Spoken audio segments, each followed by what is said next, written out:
Të nderuar teleshikues, përshëndetje dhe mirë se vini në këtë emision special Ekspres me rastin e një ngjarje të veçantë.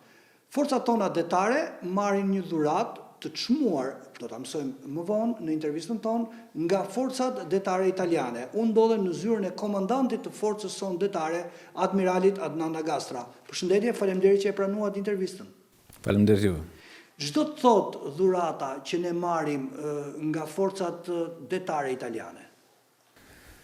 Kjo është një dhuratë, në fakt është një kapacitet në cilin ne si forcë detare, në bashkëpunim me forcën detare italiane, por sigurisht edhe në konsideratat e të frymës së bashkëpunimit të dy qeverive dhe Ministrive të Mbrojtjes, do t'i dhurohet forcës detare të Republikës Shqipërisë me qëllim rritjen e kapaciteteve operacionale në monitorimin dhe kontrollin e hapësirës detare.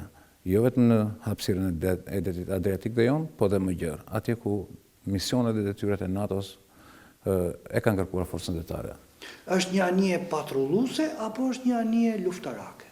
Ajo është një anije patrulluese me kapacitete luftarake, e cila është ndërtuar me misionin e saj të patrullimit dhe monitorimit të hapësirave detare dhe ruajtjes së infrastrukturës kritike të shtetit italian që e ka patur.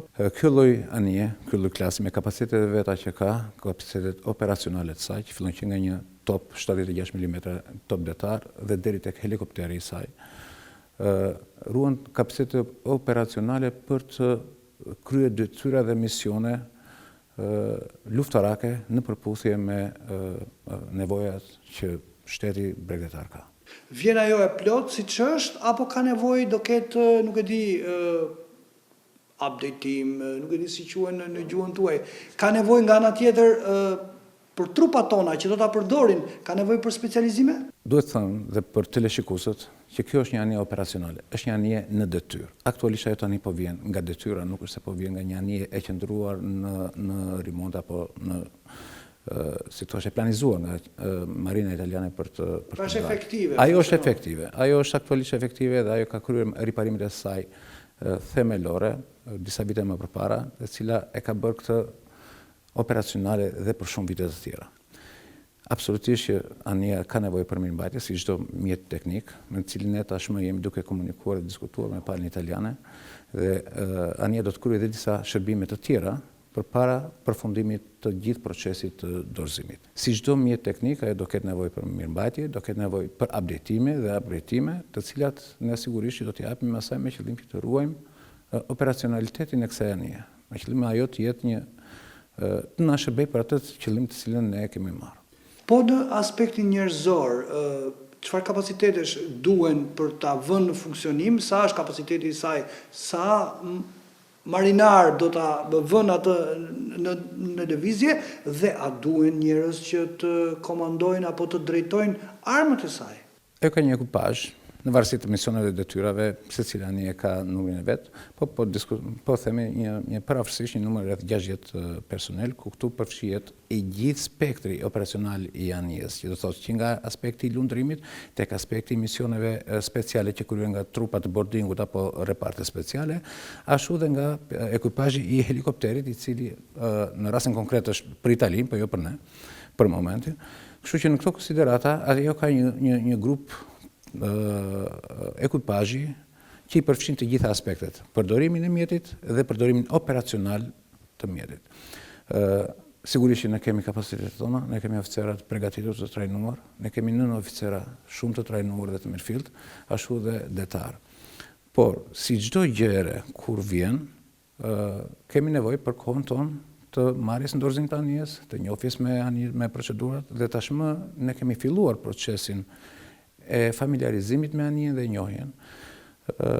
Grupi jon i parë i ekipazhit tashmë ka shkuar në Itali, pranë kësaj anije dhe anijeve të tjera, në të cilat ka filluar trajnimet me palën italiane. Bashkë me anijen do të nisim edhe grupin tjetër të trajnimit mbas ceremonisë për trajnimin dhe për mësimin e anijes. Gjithashtu do të zhvillohen dhe kurse apo trajnime në shkollat e Marinës Italiane, që ta bëjmë sa më funksional dhe ta përdorim anijen operacionalisht. Është kjo një nismë e izoluar apo është në kuadër të një vazhdimësie bashkëpunimi me forcën detare italiane? ne tek Italia vazhdimisht kemi gjetur një aleat, ata na kanë ndihmuar dhe vitet e mëparshme. Aktualisht tash kjo lloj nisme dhe iniciative për të bërë një dorëzim të këtij kapaciteti, pra jo thjesht të një anije, por të një kapaciteti të cilën historiku i forcës detare shqiptare nuk e ka patur më përpara. Si nga pikpamja e tonazhit, po ashtu dhe të kapaciteteve luftarake që ka patur.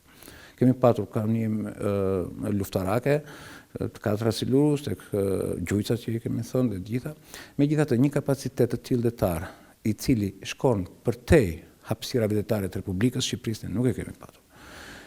Kjo u bë si rezultat i këtij bashkëpunimi me palën italiane.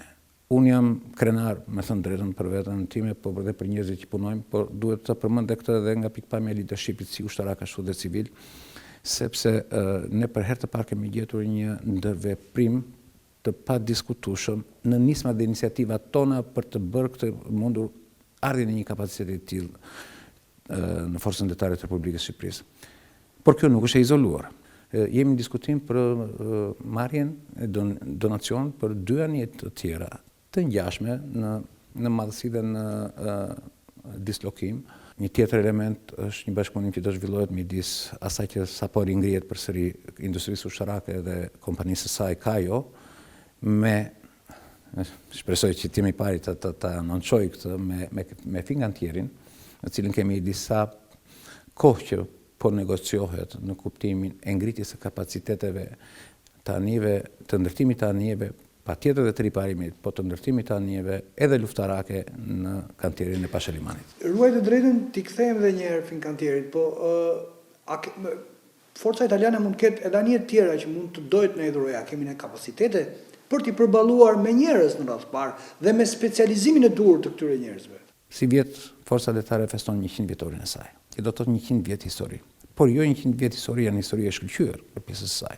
Në 20 vjeçarin e parë pothuajse ajo ka qenë një forcë detare pothuajse inekzistente. Por në 40, në 50 vitet e vonshme gjatë periudhës komuniste, ajo ka shkëlqyer nga kapacitetet luftarake të mirëfillta dhe të një brezi detarësh të gjitha aspekteve, të cilët realizohen me përkushtim detyrat e tyre. Por ardhja e demokracisë dhe koha në të cilën ne u zhvilluam kërkoi disa sfida të reja. Çështja e luftës ftohtë u mbyll si një kapitull historik dhe ndërkohë filloi për Shqipërinë një kapitull tjetër, ai kapitulli i ekzistencës së forcës detare, por dhe i përshtatjes me misionet dhe detyrat e reja që vendi kërkonte, që ishte zhvillimi ekonomik, por ashtu edhe përballje me sfidat e trafikut ilegal të njerëzve, të mjeteve, të drograve e të tjera. Dhe si rrjedhim, forca detare jeti fuqinë dhe forcën e vet që të transformojë nga një forcë luftarake detare mirëfillt në një forcë të zbatimit ligjit në det. Dhe si rrjedhim pothuajse një periudhë 20 vjeçare, kjo forcë veproi në këtë kontekst si një mision ligjzbatues. Sot jemi të ndërgjegjshëm të gjithë për ndryshimet në situatën e sigurisë evropiane, globale, po dhe detare. Në këtë kontekst, për ne është domosdoshme një hapësirë e mbyllur dhe thjesht ligjzbatuese e oficerave të marinës të kalojmë në një farë tranzicioni deri në atë që vjen së shpejti, që është plani modernizimit të mirëfillt të rojës të forcës detare të Republikës Shqipërisë. Kemi ne në plan të rrisim kapacitetet në numër anijesh, qoftë patrulluese, qoftë luftarake, të blejmë apo të ndërtojmë? Ky është objektivi jonë shumë vjeçar në planin e zhvillimit, dëshmuar tashmë me planin e zhvillimit të forcës detare. Sigurisht, të rrisë kapacitetet operacionale të një strukture janë disa element bashkë. Infrastruktura, kapacitetet operacionale dhe sigurisht fuqia njerëzore.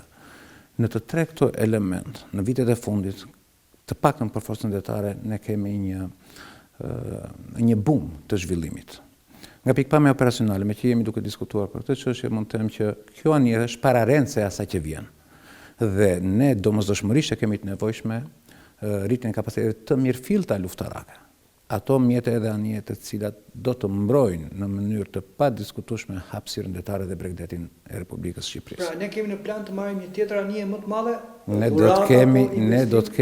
Ne kemi plan që do të ndërtojmë 2 anije korveta dhe 1 më pas, që mund të jetë dhe një anije shumë misionshë, të reja, të ndërtuara posaçërisht për forcën detare të Republikës Shqipërisë. Këtu apo diku tjetër një vend mik? Po punojmë fuqimisht që ne të realizojmë këtu në Shqipëri. Ka një mirë kuptim dhe jam krenar që së bashku me stafin tim dhe me personelin e forcës detare po jetojmë këto momente të historikut të zhvillimit të forcës detare dhe këto pikërisht në 100 vjetorin e saj. Sot jemi në momentin kur tashmë vendimet janë marrë që ringritja e forcës detare në kapacitet të rifilta luftarake për mbrojtjen e vendit dhe detyrat tona dhe të gjithë pikave të interesit të Republikës Shqipërisë do të bëhen realitet. Anijet korvet do të projektohen dhe do të ndërtohen. Shpresojmë që gjërat të shkojnë sipas dakordsive të deritanishme në kantinen e Pashalimanit në Shqipëri. Sigurisht, këtu po flasim për një teknologji që është fjala e fundit e çdo gjëje. Ajo do të ketë ndërhyrje absolutisht. Por procesi i ndërtimit tani mund të kërkojë ndërveprime mes kantiereve respektive shqiptarit dhe të finkantierit në Itali, ania mund të transferohet, mund të ndërtohet plotësisht këtu. Këto janë detaje të cilat vinë më mbrapa. E rëndësishme është ania do marrë një flamur shqiptar e re në periudhën e planifikuar për ndërtim. Përveç mjeteve, a hyn këtu nevoja, lind nevoja, jemi një kohë tjetër, jetojmë një kohë tjetër, ju e thatë pak më parë, na duhen armë moderne për këto anije për t'i pajisur? Unë përmenda një term korvet, ndoshta mund të shpjegoj diçka më në detaje.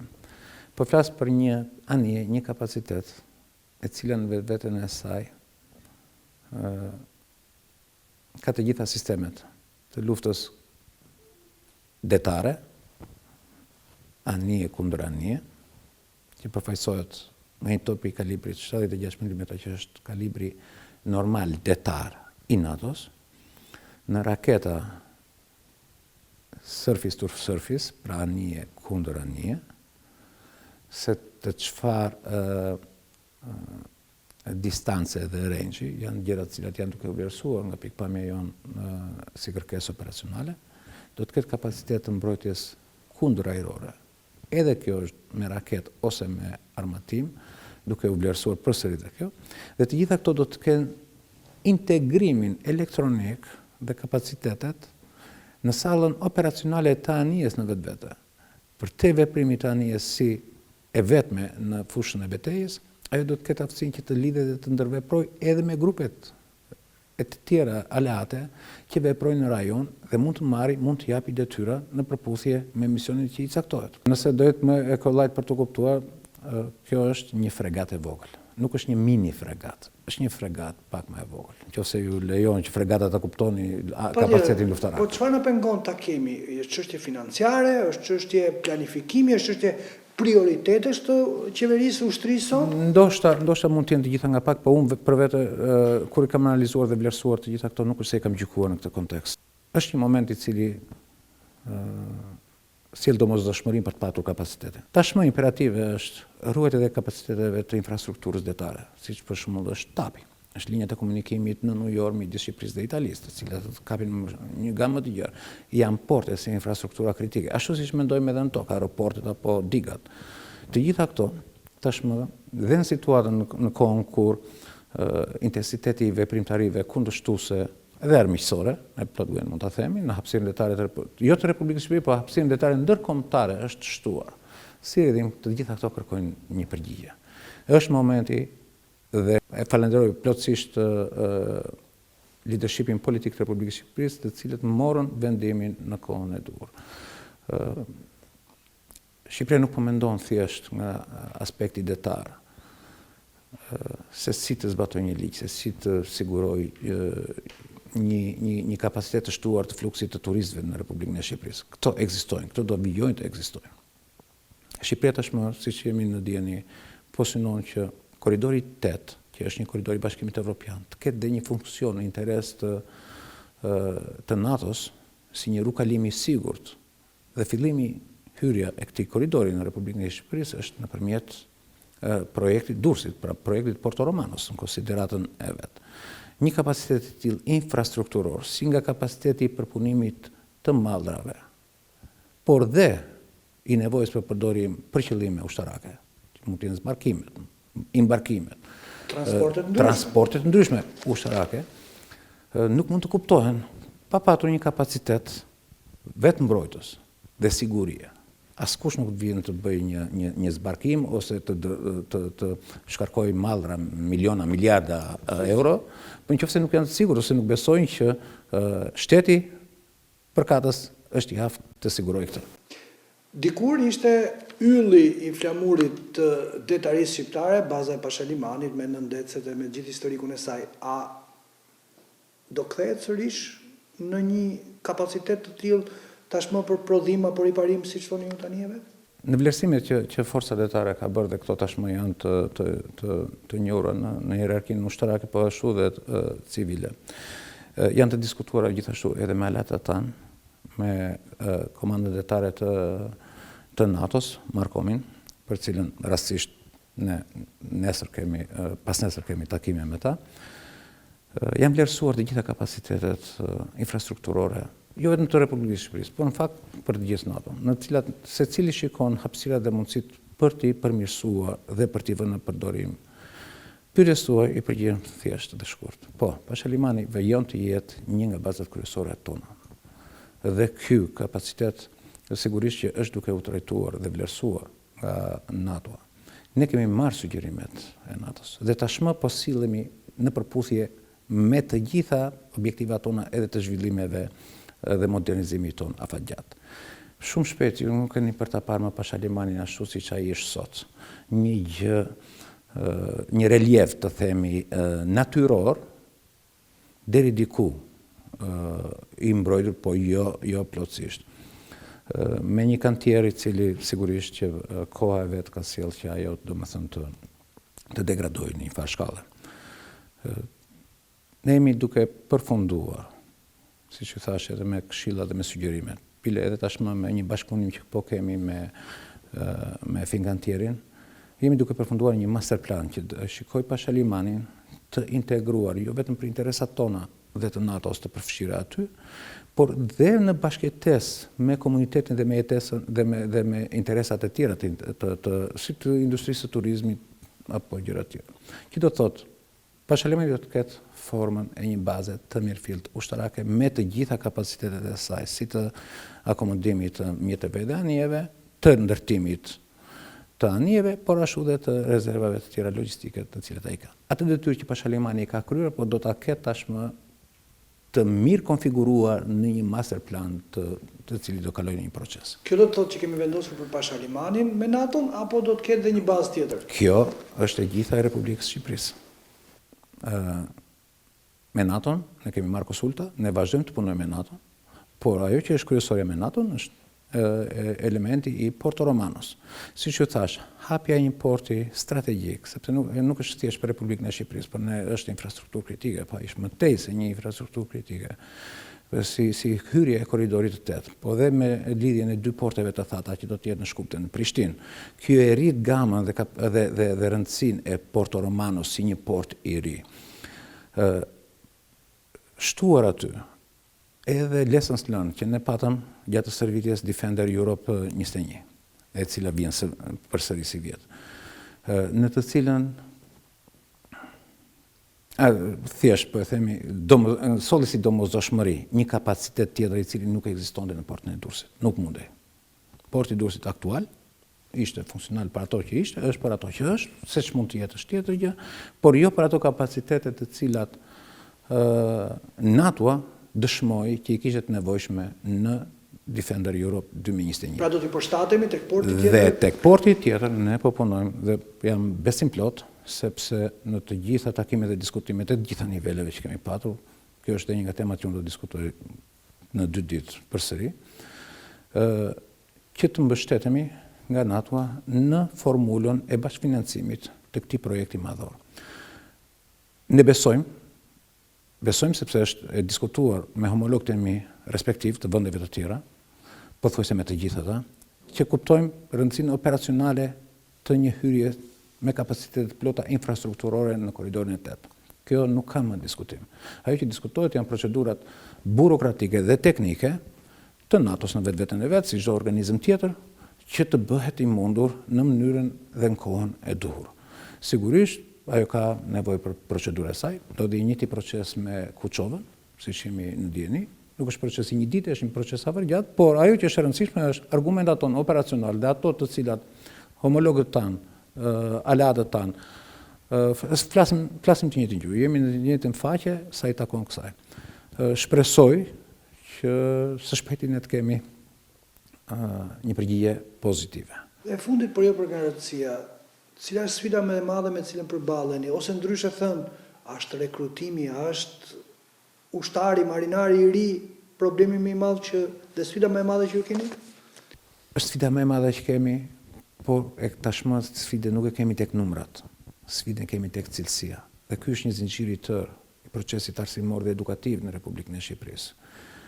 Ne jemi në garë, në konkurrencë me njëri tjetrin për të gjetur më të mirë edukuarin dhe më të përgatiturin.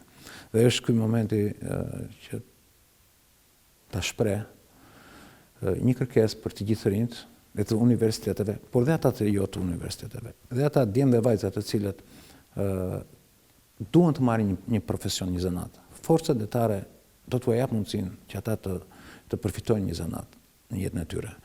Forcat detare do t'i dojë ata siç ata do duan forcat detare, sepse forcat detare nuk është thjesht një strukturë. Forcat detare është një jetë, është një shpirt, është atë që të cilën marinarë detarë në gjithë botën kanë kryer dhe kanë zhvilluar. Unë ftoj që të bëjmë pjesë e forcës detare, të konkurrojnë.